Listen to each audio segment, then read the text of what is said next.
Good morning, everyone. Welcome to Hire Moment Mastermind, your Friday job search encouragement call. My name is Shira Lotzar. Delighted to be with you. I am a higher purpose champion. I'm an association recruiter and a career coach and a branding expert. I love to help job seekers to find their purpose and passion, and I do that through compelling resumes and LinkedIn profiles and networking strategies and all kinds of good job search stuff. I'm also the co-founder and volunteer of boomerworks.org. We are a charitable organization offering free services to professionals age 50 plus to re-career into self-employment and offer educational and networking opportunities twice a month. Today, we have a number of guest experts, and starting with Rachel Pellegrini, who actually is just hopefully joining us right now. She's with Justin Bradley. We've had several Justin Bradley recruiters who have been with us, and she's a contract recruiter, and she'll be sharing a little bit more about that later, because she's actually someone who you can, if you are an active job seeker and you are open to contract recruiting, she would love to hear from you. So you are welcome to deluge her with your contact information, because they have all kinds of opportunities with their firm. Corliss Jackson actually is not able to be with us today, but Wendy Thompson is taking her place in the federal resume sector. Kiki, unfortunately, isn't able to be with us either, but we do have Vern Schellinger, who's a career coach and a networking and relationship expert, and Rick Webb, who's an expert in government contracting. And what we're going to do today, as we typically do, is to kind of go over our format, right? So our format is we're going to start with a 10-minute breakout. And in our 10-minute breakout, you're going to be able to ask each other your job search questions, or at least get them listed so that we can deal with them when we're back in the main room. So we'd like one person to be the scribe. I know most of you are old hat at this, but I think we have some new folks today. One person be the scribe, take down all of your questions, make sure to wait until we get back into the main room to put it in the chat box so we can see it. And also make sure to kind of give equal airtime to folks in the call so that everybody has a chance to have their questions answered. We also, sorry, I'm just dealing with some logistics here. We're also going to have, of course, a group discussion. And when you're in the main room, please make sure to remain muted and just post your questions in the chat box. If you have an unanswered question, because sometimes we have a deluge of them, make sure to email them to me, and either I will answer it or I'll make sure that somebody else does. At 10:05, we're going to offer another speed networking session. Now, last week, for those of you who were on the call, we tried something new and different, which worked pretty well, where we did kind of the Hollywood squares. Everybody kind of shared for 10 seconds what their job search was. We're going to start alternating that. Okay, so today we're going to go back to the normal way of doing that 10-minute, intimate, 5-6 person in the room setting, where you'll get to actually share your career goals, what you're looking for, what a good lead fit is for you. You'll share leads with each other. So it'll be kind of a more intimate session, and make sure to keep in touch with each other, including through our power networking spreadsheet. Here's the bit.ly for that. I'll put that in the chat a little bit later. The recording of these calls are always found on my website at this link. And we have a job search resources page, which is also found on my website. Again, I will put all of these links in the chat. And if you do have a job search resource offline, an app, a book, an article, a tip, a trick, whatever, please let me know, and I will make sure to put that in our page. So with that, we're going to go into our breakout rooms. So give me just a minute here while I get everybody set up.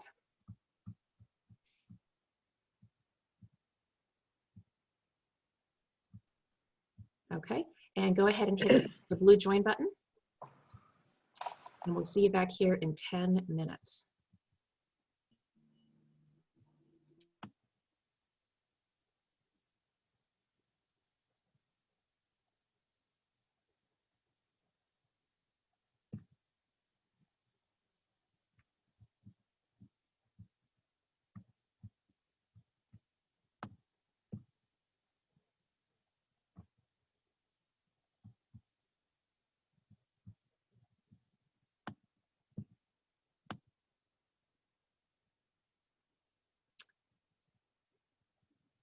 Bonnie, did you see? Oh, she did. Tammy, did you see that you have a room? Good. All right, so for those who are joining us on the recording, feel free to fast forward about 9 minutes and we'll come back to the main room.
All right. Well, hopefully that was a good networking opportunity for you guys.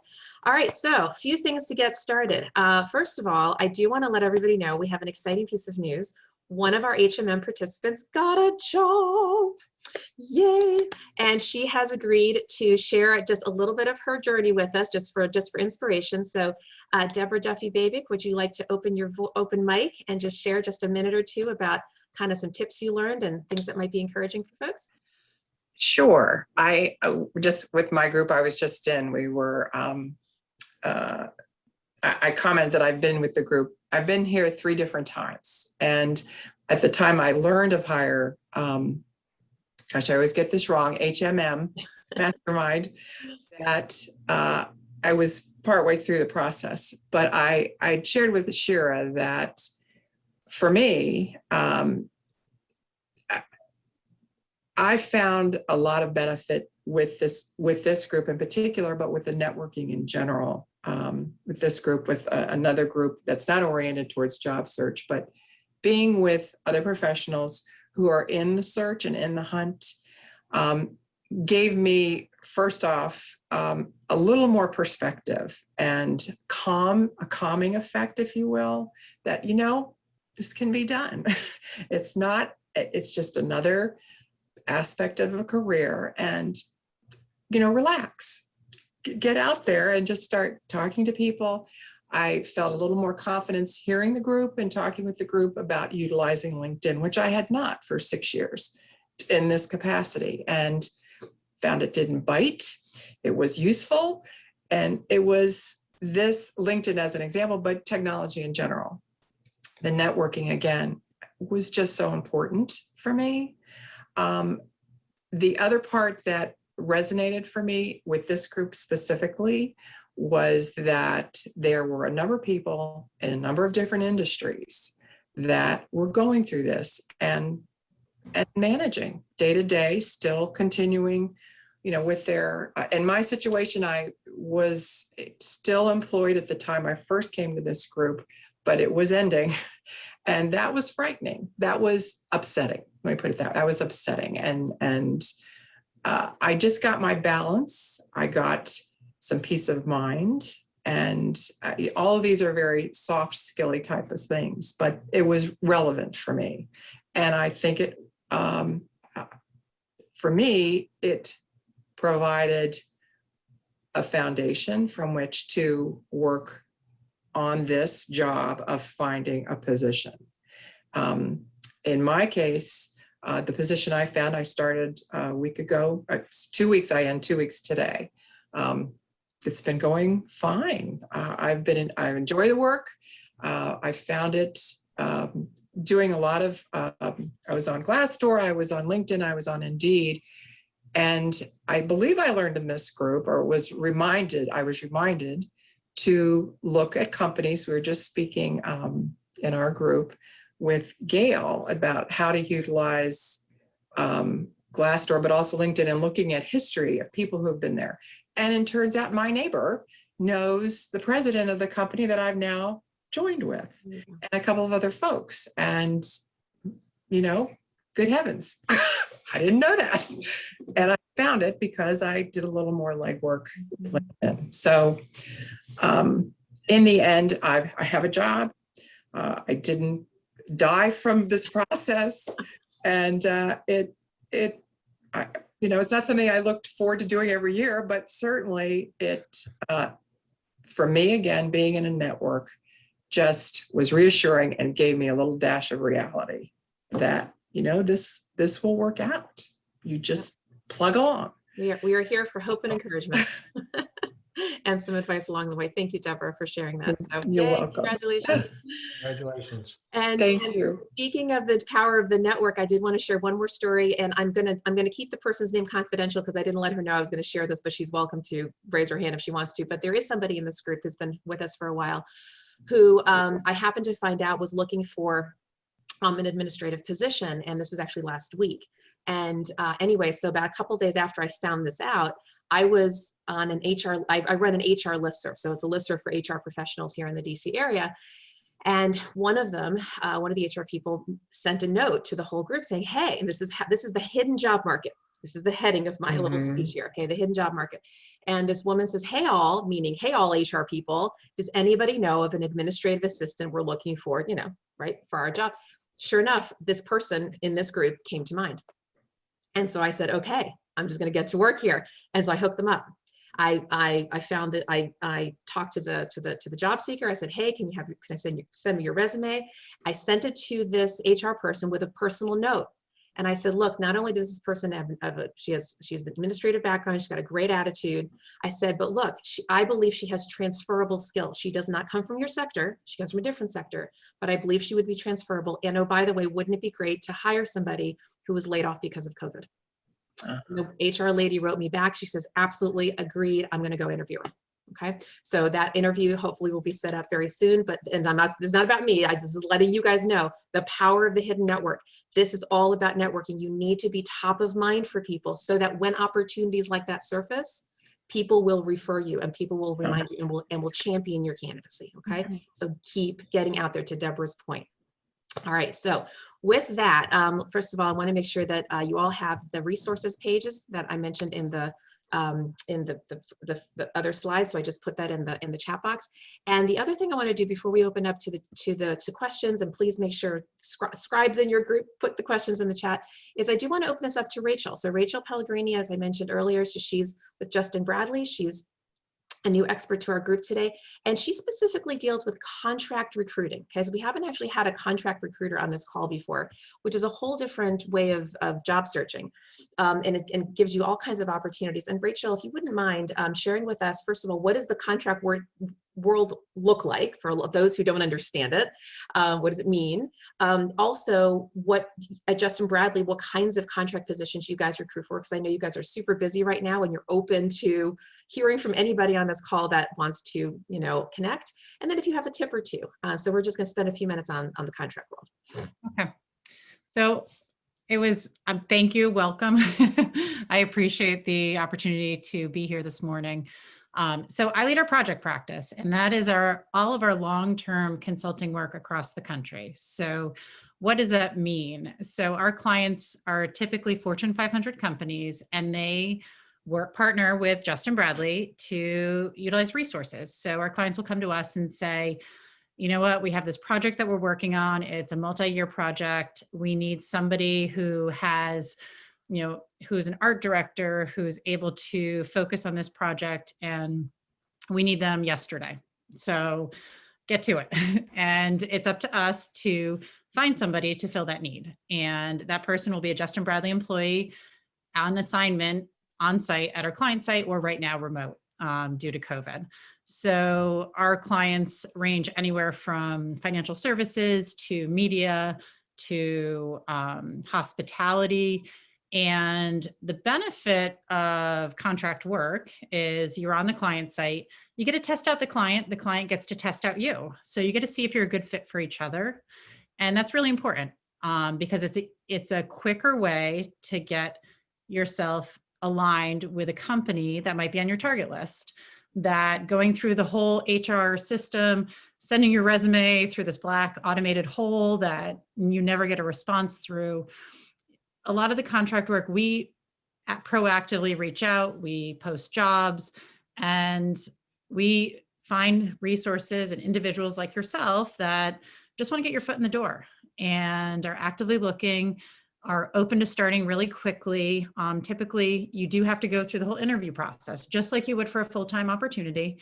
You have to interview with the client, interview with us, go through the whole background check process. So it's just like you are a full-time employee, but you're our employee. And the good thing about it, and you know, when I first started at Justin Bradley 10 years ago, I had no idea what contract work was. I was like, oh, it's temp work.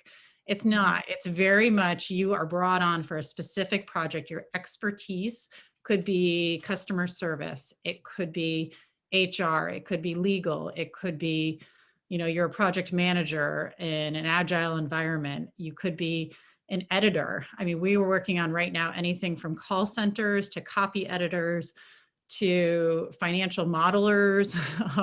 We have a really wide array of opportunities that we're supporting right now, administrative, and it's across the country as well as in the DC metro area. So but I had no idea what it was, but it really is, you're adding value to an organization. You're bringing your talent, your expertise to an organization, and it's basically an on-the-job interview. You have the opportunity to be there for, 3-month contract, or we've had individuals who've been on our client site for 4 years. And they are there longer than most full-time employees of the actual end client. So some people like the contract side because it gives them the opportunity to have flexibility, because when your contract ends, you have the opportunity to say, you know what, I don't want to renew this. I think I want to do something a little bit different. And that's usually for a lot of the creative folks that we interact with. And some people really see it as the opportunity to say, okay, I'm going to use this as an on-the-job interview and show my capabilities, demonstrate that I have translatable skills, and my end goal is to convert to a full-time employee. So just to give you statistics for our workforce over the past 5 years, we have about 38% of our workforce that's on our clients that have converted to full-time opportunities. And that includes like 38%, and the other 62% is some of them just don't want to. They just said, you know what, I'm a contract employee. So 38% is pretty high. We, Justin Bradley, make sure that we have a good match for that long-term fit. So it's really, really important on our side. So I would encourage you, send me a connection request via LinkedIn. We are active right now. Typically, whenever there's a recovery, the contract side goes first. So that's where you're going to see most of the activity right now. It's a quick way to get back in there. So reach out to me. It's okay. Yeah. Not every recruiter asks for that kind of thing, but Rachel is. So I'm putting Rachel's contact information here. Send her your resume.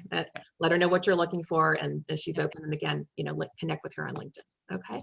Thank you, Rachel. Appreciate that. Welcome. Thank you. Yeah, for sure. All right. So let's go ahead and start our Q&A. Wendy, do you want to kick off our chat? Sure.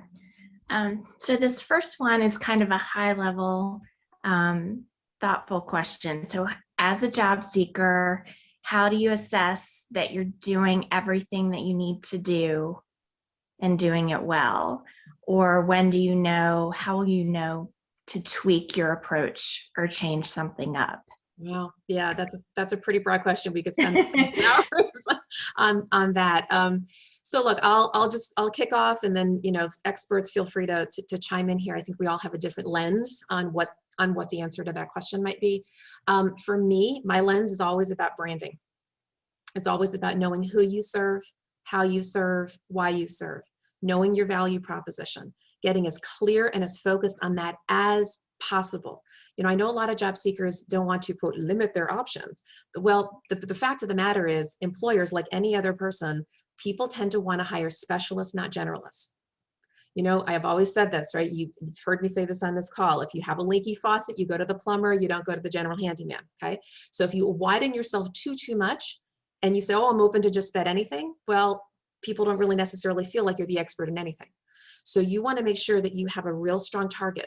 And if that target could be a particular industry, it could also be a particular field. So I call it lane and sector, okay? So your lane is what you do, your sector is who you do it for.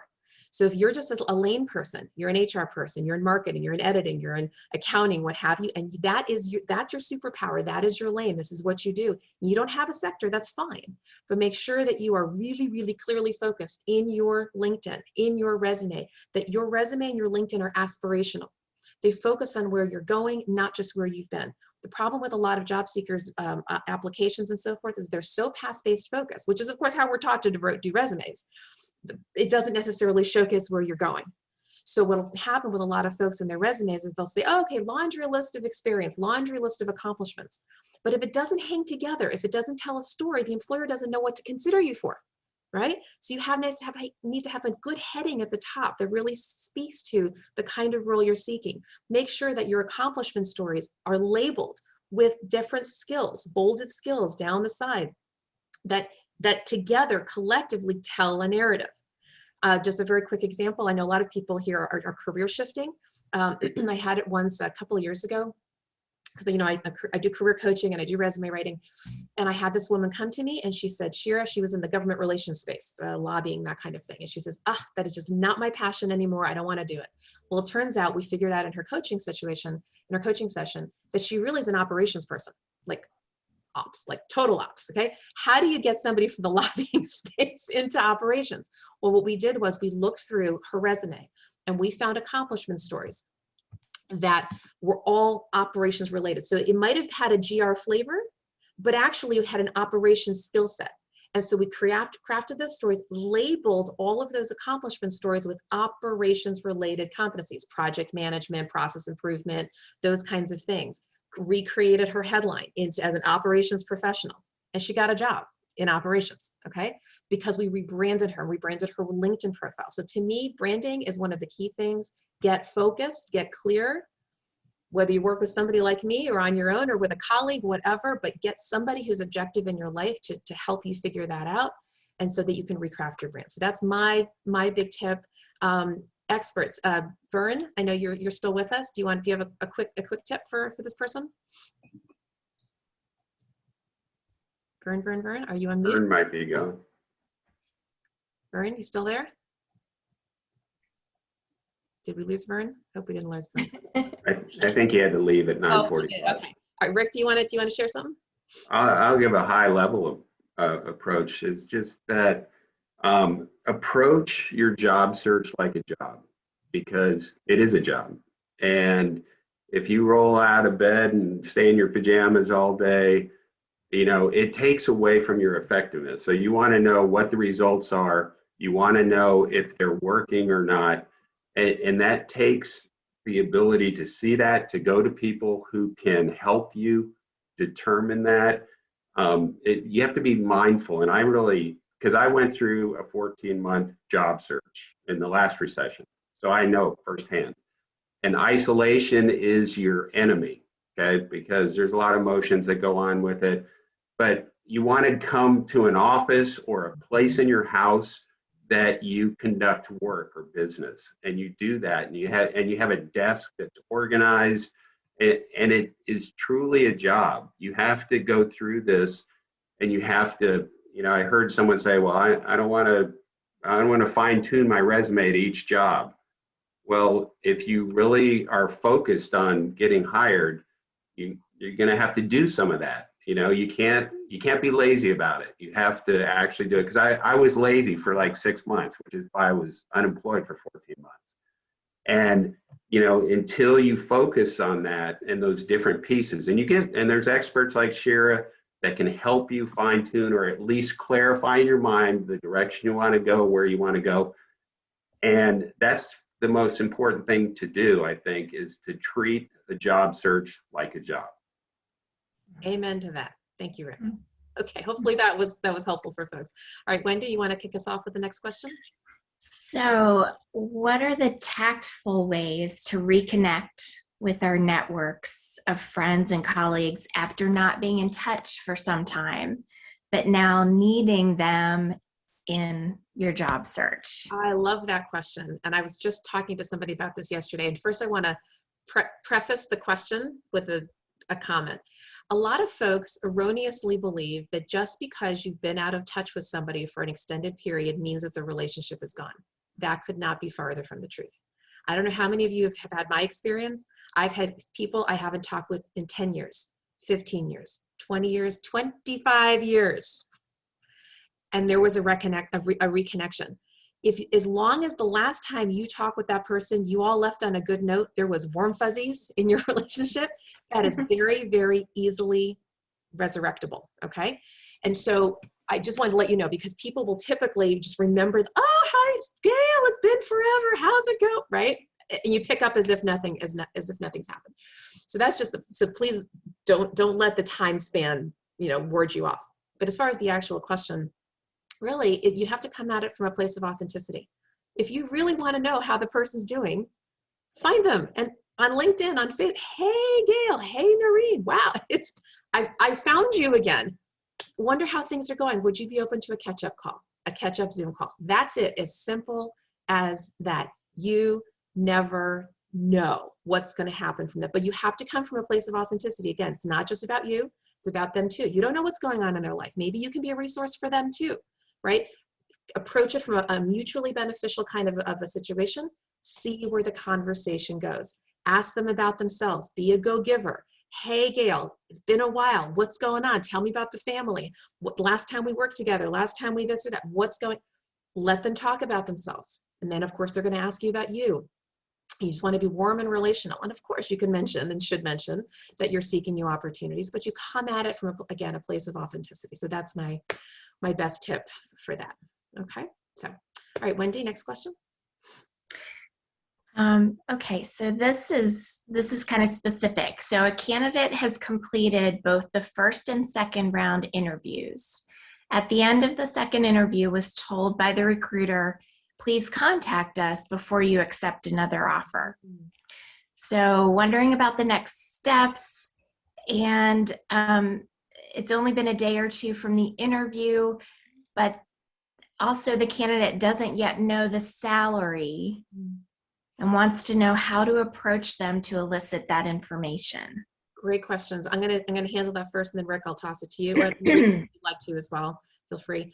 So first of all, I just got to let you guys know, when an employer, this is like equivocal, okay? When an employer says, please contact us before you accept another offer, they're interested. They're more than interested. They are right on, hot on your heels. That is what we call in recruiting a buying sign, okay? So that person, whoever wrote this, should be very encouraged that that employer is very interested in them. As far as the salary goes, this is, I think, a broader question because different recruiters handle the salary question at different stages of the process. It's to me a little unfortunate that they didn't address it with you right up front, because now you've gone through all this time and you don't actually know how far apart you might be on salary. And so one of the ways you can handle this tactfully, because it's still not couth to ask an employer, hey, what are you offering? Although I have mentioned this on previous calls, it is more common practice now because of pay equity laws, that more sort of forward-thinking, equitable recruiters actually are mentioning salary up front. It didn't used to be that way. Most employers used to kind of want to hold those cards to their chest. And now more recruiters are saying, hey, we want to let you know this is what we're off, this is what the range is. But if they have not done that, it's still not appropriate for you to ask that question, but here's what you can do, is use what I call, and for those in the DC area, you remember the old Sims commercial, an educated consumer is our best customer. And so you educate the employer. So what I would do with this situation is I would get back in touch with that employer and say, hey, so delighted that we had a great interview. I do want to help you, Mr. or Miss Employer, to help you make a good hiring decision. I'd like to share with you my compensation expectations, just to make sure that we're on the same page, because you're in a position where it sounds like you're strongly considering me. I want to help you make a good business decision. And then you would say to them, and this is a formula that I typically share. You want to say that in fact, for those of you who've never heard me say this little formula, you may want to write this down. This is a good way to set yourself up to negotiate at a high level. Okay. So first of all, you never give a range to this employer. Never, ever. Never say I'm looking for 110 to 150. Never say I'm looking from 80 to 100. Never. Why? Because what's the highest they're going to give you? Your lowest number. Okay, that's just the way it works always. So do not give two numbers. What you do want to do is pick a number that is what I call your happy dance number, but it's a realistic happy dance number. It's the number that that makes sense for the market, makes sense for this role. Of course, there are all kinds of ways to figure that out. Glassdoor is one of them. Salary.com is another. Talking to colleagues is another. Just kind of getting a sense of the market. And you want to come up with the one number. So what you'd be saying to that employer is, look, I want to educate you on what I'm looking for, and here it is. I'm seeking a total cash compensation package in the, and then put in that number. So let's say it's 120. I'm seeking a total cash comp package in the $120,000 range. Now, when I use the word range in that regard, I'm talking about the general area, not two numbers, but just in that direction. So if you do that and you put a realistically high number there, they can always walk you down, but you can never walk them back up. Whatever that number is the number they're going to stick with, period, end. Okay. So if you say I'm seeking a total cash comp package in the $120,000 range, and you are above their range, at that point, they will actually say to you, so Gail, thanks for letting me know. Clear their throat, wait, pause 3 seconds, and they'll say, actually, we can't quite go that high. The best we can do is 100. Do you have any flexibility? And then Gail says, well, as I mentioned, I'm seeking a total compensation package in that range. Can we talk about benefits, right? That will be the time that you bring up benefits. And then you have a back and forth conversation about 401k match and medical and all of these things. And so you're giving yourself a little bit of fudge room by using the word range there, right after the 120, so that it ends up becoming a total package. So that would be my tip for that. Rachel, do you have any other thoughts on that? This actually came up in a breakout group a little bit as well, just from a compensation standpoint.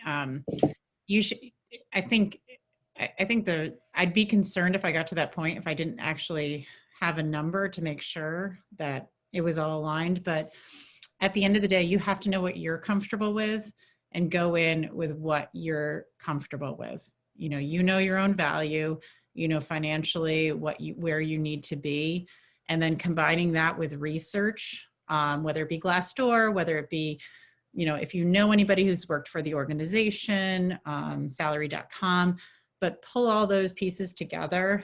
And that's kind of where you need to be. But you're going to know where you need to be financially.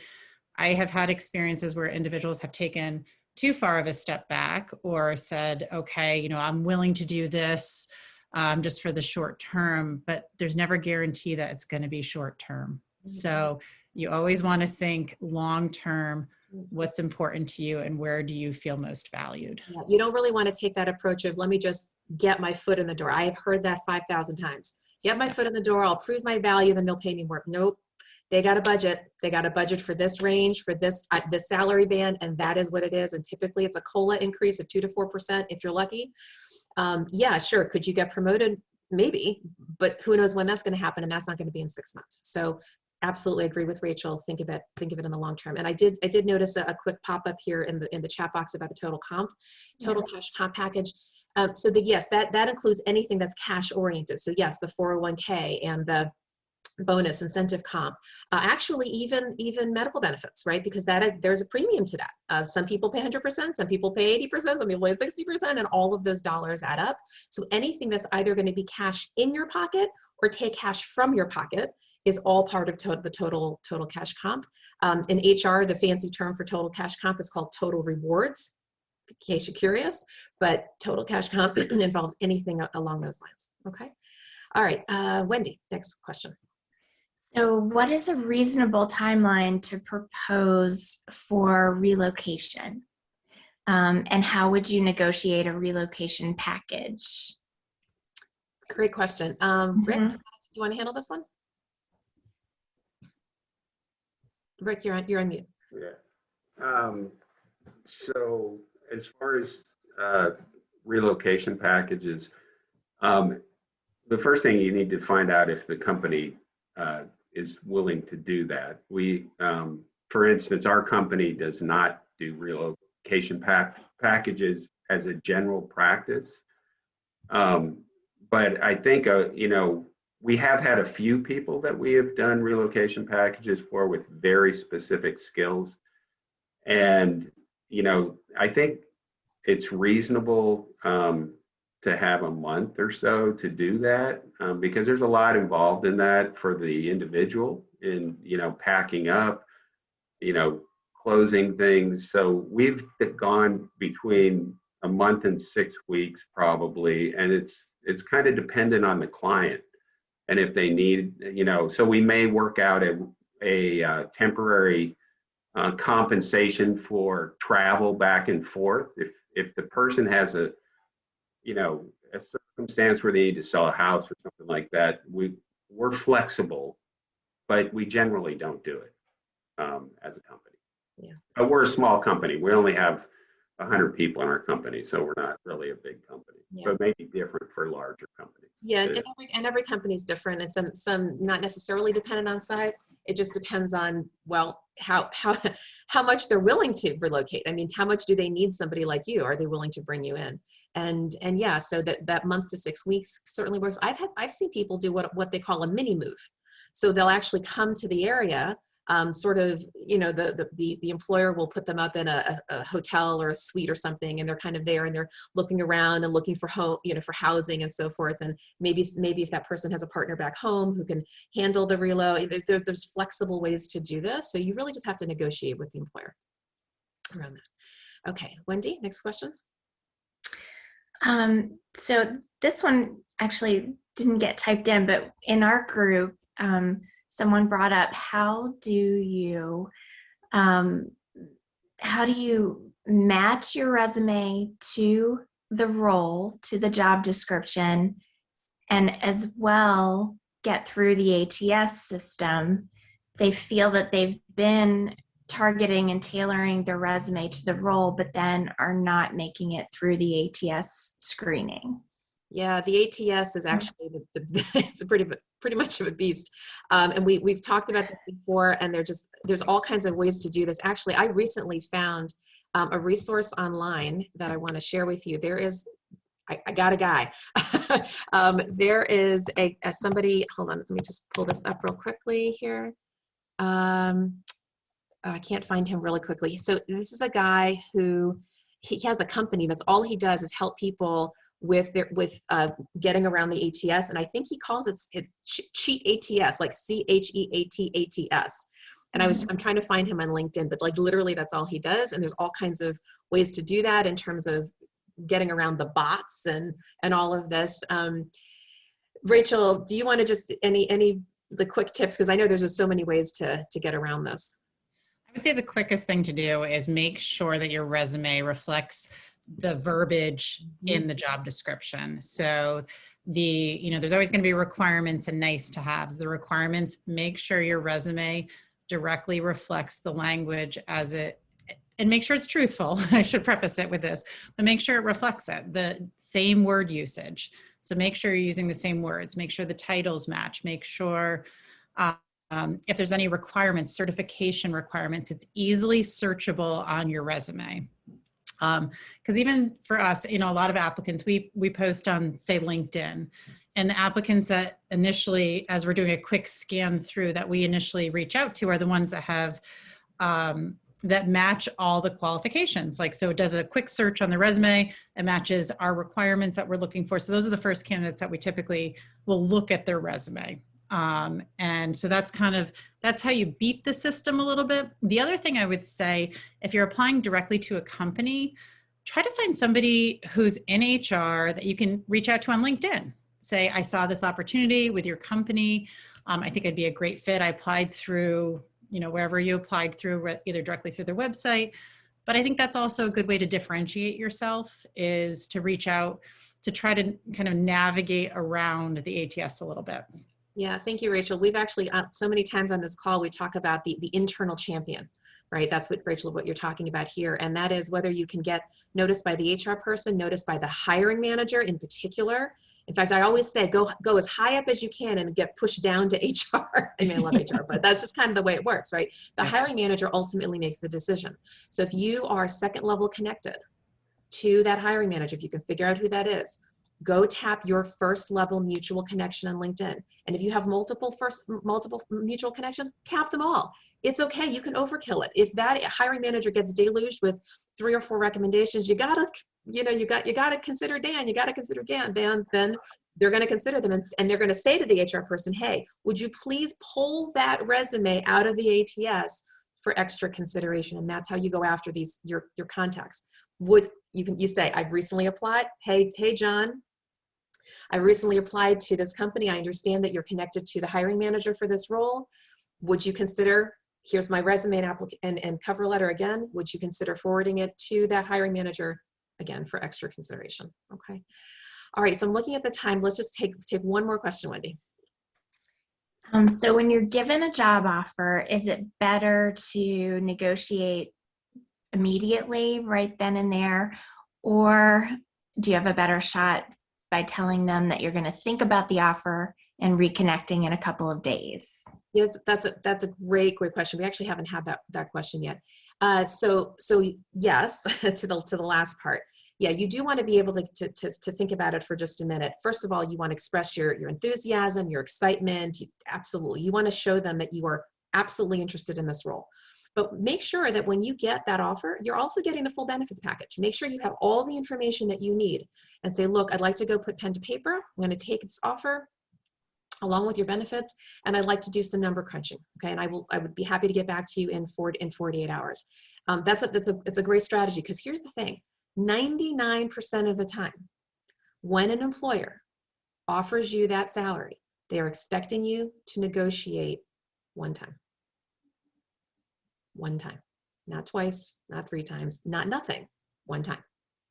So by you going back and saying, I'm going to crunch the numbers, they are expecting you to come back with a counter offer. Okay. But you want it to be very, very thoughtful, and you want to help them justify the new offer, because they're making a business decision just like you are. So if you go back and you say, look, I've done the comparison to what I was previously making and this and this and that, and I'd like to see if we can, when you come back 48 hours later, can we move this base salary north by X dollars? Okay. Now, by the way, this only works if, depending upon how you actually positioned yourself earlier with your original negotiations. What did you say? Did you give them two numbers? In other words, did you say 100 to 120, and they came back and said, okay, well, we're offering you 100. Guess what? You already said to them you're willing to take 100. So you've got to be really careful in what you say up front, because all of that's going to come back around at the time of an offer, depending upon what you said. So if you said, I'm seeking a total cash comp package in this $120,000 range, and they come back at 110, you now have a little bit of wiggle room.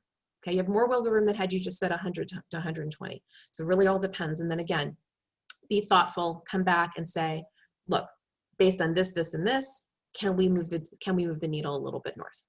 Okay. All right. So I know that there are more questions here. So if you did not get your question answered, please write me privately. I will try to answer it, or somebody else on our team will. So let's go back here and kind of wrap up.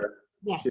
Yes. Just real quick, I just want to let people know that we have a job opening for an IT specialist with a cybersecurity background. And if you know anyone, we offer a $500 referral. So just wanted to throw that out there. You can send me a resume or anything, but I just want to let you know there is a job out there. Thank you. Thank you, Rick. We always want to know that. All right, so just to wrap up before we get back into the breakout sessions, a couple closing slides. So here again is the contact information for Rachel, who's been on our call, Vern, who had to leave early, Rick, and then the other folks that we normally have. So feel free to take a screenshot of that. Oops, I'm sorry. I am going to the wrong part of our slides here. Here we go. Okay, so this is the slide that you want. All right, and again, please feel always to refer our group to other folks. These are a number of job seeker groups here in the local DC area, most of which are free. They offer regular meetings. All of them actually are topic-based. So we are an open Q&A. The rest of these groups actually have a topic coming up. I happen to be speaking at the Career Gateway. They have a job fair on March 23rd. In fact, I actually have the link here for you guys. Here we go. So right here, all right, so JCA has a virtual expo on March 23rd. The link is right there if you want to take a screenshot of it. I'll open that up for you. I will be doing a LinkedIn training for 45 minutes at, I think it's 10 o'clock. Okay, so just letting you guys know about that. All right, and wanted to let you guys know, for those who don't know, that I actually have a new newsletter. If you'd like to sign up for it, feel free to shoot me a note. I do like to end with an inspirational quote from the Bible. I lift up my eyes to the mountains. Where does my help come from? My help comes from the Lord, the maker of heaven and earth. So be encouraged of where your help comes from. And along those lines, for the last several weeks, we've had a prayer meeting that we've offered at the end of the session. For those who want to stay on the call, feel free to hang on, and I'll lead everybody in a short time of prayer. Okay, so speed networking. So we're going to go back out into our networking groups, and when you are in that group, go around the room for, you'll have, everybody will have a minute or two. Share the kind of role that you're looking for. If you have an industry expertise that you're looking to stay in, what a great connection is for you. Share leads with each other. Make sure that this is kind of a rousing conversation. All right, so let's go ahead and break you back up. And here you go.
Okay, welcome back, everyone. So just to kind of wrap things up real quick, let me call on our experts again. So Rick, Rachel, Wendy, any of you guys want to share maybe a notable note that happened in your group? Something that you think everybody would appreciate hearing?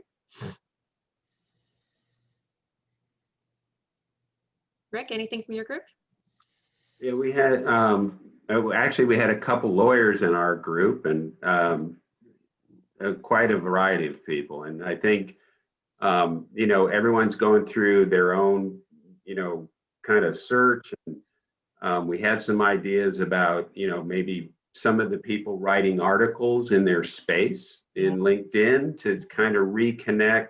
We talked about what we had talked about earlier about reconnecting with old friends through LinkedIn and how you do that. And so one of the suggestions was, you know, to maybe publish something in that space as just a kind of way. And we also talked about getting up current with the current technology or current, you know, practices. If you've been out of work for, you know, maybe 10 years, you haven't, you've been doing something else. Yeah, that's great. Your thought leadership, not to be underestimated at all. I've seen so many examples of folks who have used LinkedIn in particular to share some blog posts. And I've shared this story. I'll share it really quickly again. I've mentioned it before. So I once was coaching someone who wanted to get into web design, into the UI, UX kind of world. And specifically her interest was web accessibility. And so I suggested that she write a blog post on web accessibility, why it's important, her thought leadership around it, or what have you. She got noticed by an employer, she got hired. I mean, she just put herself out there as somebody who was really passionate about this topic. So highly, highly recommend that as a tip. Thanks for that, Rick. Rachel, anything in your group that was notable?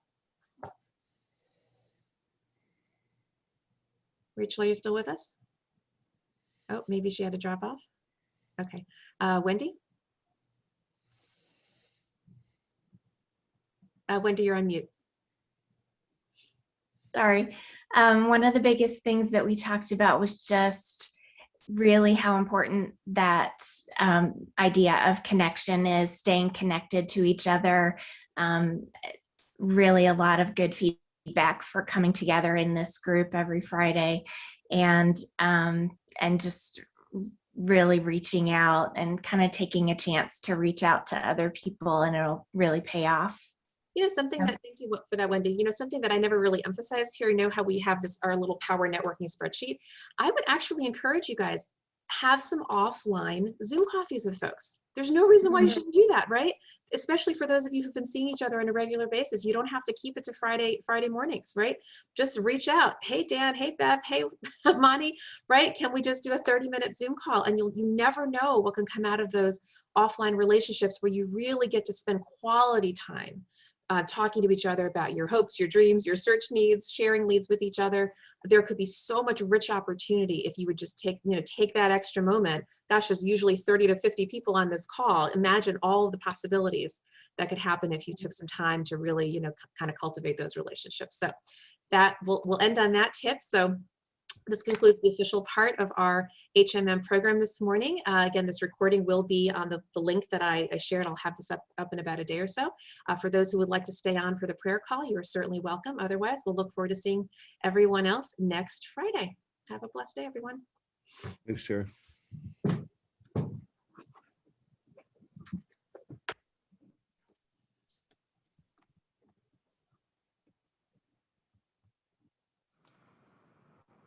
All righty. All right, so great, we got a nice big group today for the prayer call. So what I'd like to do is something a little bit different. In the last several weeks, I've gathered questions, prayer requests from folks, which I will still do.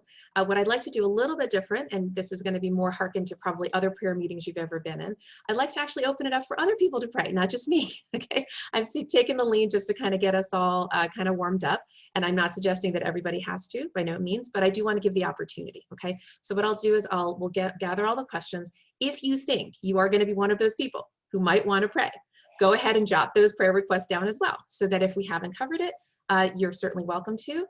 So what'll happen is I'll just open it up with a short intro prayer, and then whoever wants to jump in is certainly welcome to. If there's several of you, great. once I hear that long pregnant pause, then I'll wrap up and we'll conclude. Okay, so that no pressure, but if you'd like to, you're certainly welcome to. All right, so let's go ahead